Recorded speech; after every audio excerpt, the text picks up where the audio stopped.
How to set up VistaShopee Tally. Go to Google Play Store and search for VistaShopee Tally. Download it. Open the installed app and choose Interested. Fill up the basic details and submit it to us and relax. You will receive login details from us within one working day. Click on the admin link and log in using given credentials. First step is to fill up your business profile. Go to Profile and fill up company details.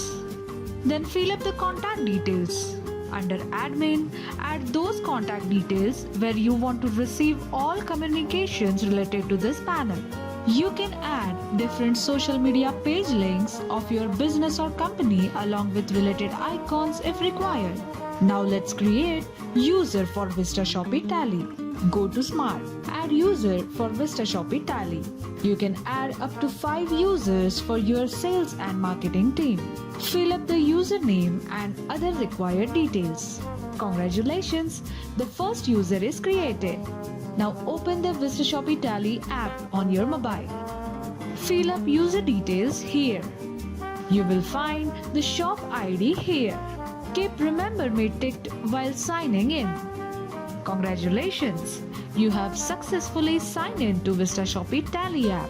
Check our how to use VistaShopee Tally video and start using app more effectively for your business.